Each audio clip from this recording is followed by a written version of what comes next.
And we're back. I'm here at American Custom Yacht with Dominic Lecumbe Jr. Dominic, how are you, sir? Hey Fly, how you doing? Thanks for coming by the facility. Doing great. We're sitting here, we're gonna be talking about hurricane preparation. With hurricane season being from June 1st through November 30th, there's a lot of preparation that goes into having your boat ready even well before the storm.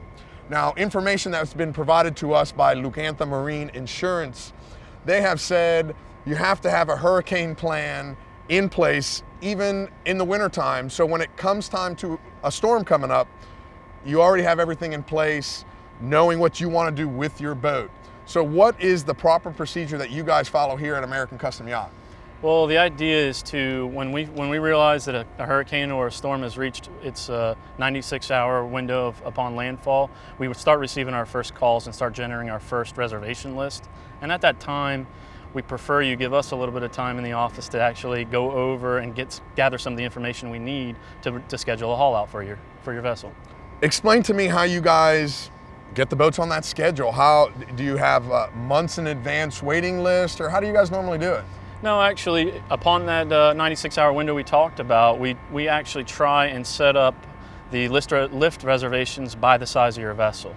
We have 3 lifts on site, which is a 35-ton, a 75-ton, and a 150-ton, which determines the type of vessel that we're going to be lifting out. Now, with that 150-ton lift, what is the maximum size range for a vessel that you guys normally pull out here at American Custom Yacht? That's a great question, Fly. Actually, that type of lift requires nothing longer than about 120, 125 feet, and the bigger restrictions we have on that lift is going to be at 150 tons, 27-foot lift well beam.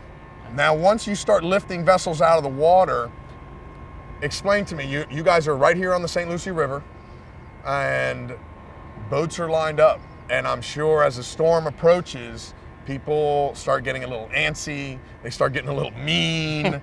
So explain to me how you guys handle keeping everybody in order, and also the importance of being patient. Well, the importance of being patient, and nobody likes to deal with a storm and their type of vessel at that time. But what we actually do is we take the list that's actually where the customers have called in, the clients have called in, we bring it down to our floor operations. We take that, we coordinate the effort on the floor as the boats get hauled out, and you'll even see me out there directing some of the traffic as it comes in, because you'll have boats coming from the east and the west trying to get hauled out. Now, Dom, if you didn't want to wait in line 96 hours before the storm, with the storm coming up on us, is there any other alternative approaches that boat owners can have? Absolutely, Fly. We actually offer a long-term storage option here at the boatyard, and we can bring your boat in three or 4 months prior to a storm scare we'll call it, and we can take care of your vessel at that time. All right, Dom, boat's hanging in the sling, it's out of the water, now what?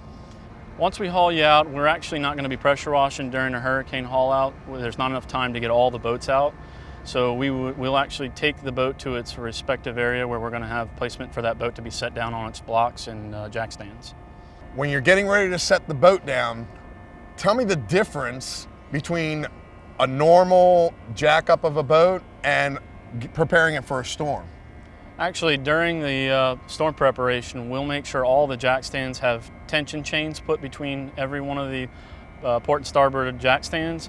Also, we'll ensure that all your keel blocks are laid out properly. And some keels are a lot softer, so we'll set the blocks in a different pattern for soft keels. Now, Dom, once the boat is chalked up, what do we have to do to secure the vessel? Well, there's actually a lot of things you need to do with Fly in that process, but I would start from the top of the boat and work yourself down. One of it being the outriggers. If it's a sport fish boat, those either need to be taken down or secured in place. The second thing I would address would be some isinglass or windshields on the flybridge. Those need to be removed. They're going to be completely destroyed during any kind of storm or any kind of wind whatsoever. And also, don't forget about your antennas and electronics antennas. They need to be brought down if possible. If they're not able to be brought down, then we need to just leave them up and make sure they're secured. Some of these boats here have davits and tenders on it, little boats on them that they use. What do you guys do with that? Well, what we actually recommend, Fly, is any boat that has a small tender on its bow or on its flybridge upper deck, we like to make sure they're completely secured. All the tie downs are secured. The chocks themselves are secured on the vessel. And we've actually seen where the boat will swing sideways with the davit falling off the side. Now, once you have your tender and your davit all secured, what are the other things you have to worry about? Fly, you really need to keep on top of your lines and your deck hatches. The deck hatches themselves need to be secured. They could actually take on water and actually sink your boat on land, which is not a good thing. And how do you secure the hatches? If you have any type of latch handles and like to tighten them down, if anything, you can actually put some heavier weights on them as well. There are a couple options you can do, but you want to turn those handles down as tight as possible. Now, Dom, with the possibility of losing power here at the boatyard, what do you guys recommend as far as your battery switches and your bilge pumps and stuff like that? We actually prefer that the customers shut their batteries off because you're probably going to lose power during the storm and after the storm. And if the facility actually has no power, which is at a first come first basis based on where the boat is actually set down, then you want to make sure the boat's secured with its bilge pumps as well, tied back to its batteries. What about center console boats that have drain plugs? You should absolutely remove the drain plugs because there's nothing worse than a boat sunk on land. Sinking on land is not with the actual water from the ocean, but it's from the rainwater. Yes, sir, Fly. Actually, the rainwater itself can build up. If your bilges actually are plugged or clogged with any kind of debris whatsoever, it can reach over the deck hatches, and you'll have all your mechanical and all your electrical stuff will be ruined. Now, these boats, they have refrigerators, they have freezers on them. The possibility of no power is a big issue, Dom, right? Yes, sir. One of our biggest concerns is the amount of value in bait and food that are left in these boats in the refrigerators and freezers. We absolutely recommend that you remove all of those items prior to coming to the boatyard. Now, Dom, that gave us a really brief rundown of all the things you guys do to prepare a boat once a storm is imminent. So, is there anything else that you recommend, or is that pretty much it?